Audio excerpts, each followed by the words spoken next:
Now, it's been 2 decades since they took us to the year 3000, and now Busted are celebrating their 20th anniversary, teaming up with the Jonas Brothers for a remake of their hit song, Year 3000 2.0. Yeah, the pop-punk legends have also announced they're reuniting for a special anniversary tour and a brand-new album. Maybe not how they describe themselves. Pop-punk? I mean, I looked at that, I thought you guys had told us to say that. Pop-punk? No, it's the legend part.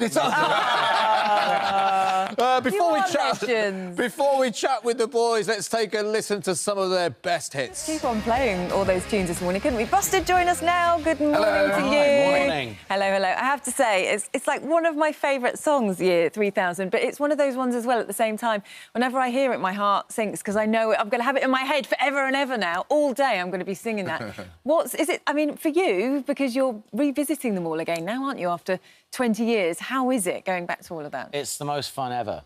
It's like a much-needed change after everything that's gone on. 5 years of none of it. And now we're back and, singing it with all our favourite people. Which is great, isn't it? Matt, how's it been for you? I mean, you know, rehearsals, it's all underway. What's it felt like? It's been great. You know, I love playing music, you know, so it's been... We're locked in a tiny room playing music for 8 hours a day, and that's kind of great. You know, so I love it. We can't wait to get on the road. Is that your happy place? Is that where you're sort of... It is for me. I love rehearsal. James isn't so keen. Oh, he gets a bit over it. I like it when, you know, there's other people there. Right. You know, like... Just doesn't like hanging out with us. When you play music and it's like there's no one there, it's different. Yeah. Tell us about some of the collaborations. It's really exciting. So we've got Greatest Hits 2.0. It's coming out on September 15th. It's basically 2 albums. One which is just us, reworkings of the old songs. So greedy. And then there's another one with 15 collaborations. We've got Jonas Brothers, we've got James Arthur, we've got... Simple Plan, All Time Low, loads of our favourite bands, and bands that actually turns out were sort of fans of our band that influenced their band. How did you pick who to? We sort of wrote a wish list. And 90% of the people said yes. We're just like, what? It was crazy. I must be a little bit sort of going, oh my God, we've asked this person. It's going to be really embarrassing if they say no. I know. I was there when we found out the Jonas Brothers agreed to do Year 3000. I was in the cinema where you're not supposed to talk, and I shouted too loudly. I was like, punch the air. Do they know it's at Busted? Do they know?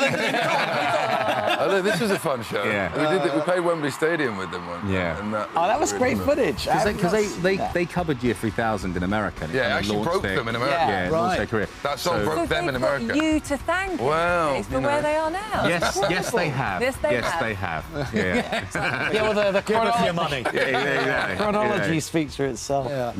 So we're talking about A-level results this morning, right? I don't know. I don't want to sort of make any presumptions. Did you guys do A-levels? Did you go to university? What was it like for you? Oh, I actually dropped out before then. We actually all dropped out. A-levels or before university? Dropped out at 16. Oh, really? Yeah. What did you want to do when you were 16? Music. Music, right. So was it because of the band that you were like, right, that's what I want to go and do? Yeah, I turned down getting into the good school. I went to the bad school, so I'd have all the time to focus on the band. I went all in on the band. Because, Matt, OK, not everyone can be, an international pop band, but what message would you give to some of the kids today thinking whether I should do A-levels or whether I should go off to university? What would be the advice that you would give?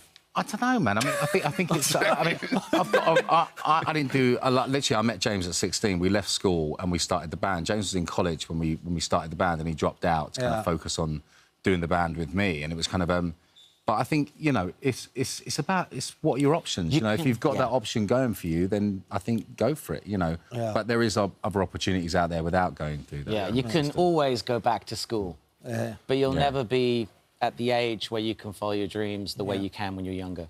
Yeah, you're right. I mean, if you've got that creative sort of thing going on... It's one of the things that I think if you don't pursue those things, you could end up regretting it later in life. As I say, it's different for everyone, but... You've got to do what you want. We all know those guys that kind of stay in a bit too long. You're like, maybe you should have gone to school. Exactly. So it's a tough You mean the guys who are doing a 20-year anniversary album? Exactly. Give it up, boys. You're the Rolling Stones. When you look at yourselves now, 20 years on, how different does it feel? What kind of things have changed?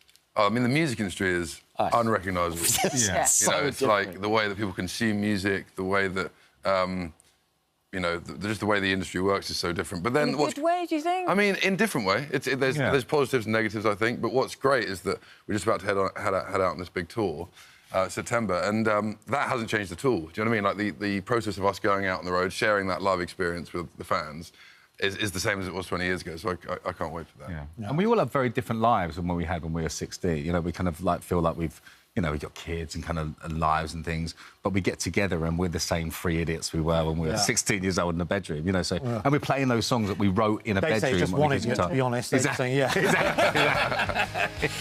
Guys, it's great. You're like in good form. Yeah, we can't wait, man. Come and see the tour. Best of luck with it all. Thank you. Thanks a lot. Tour, you got the new album. It's going to be phenomenal. Thanks so much for coming in. Thank you so much for having us. Thanks for having us.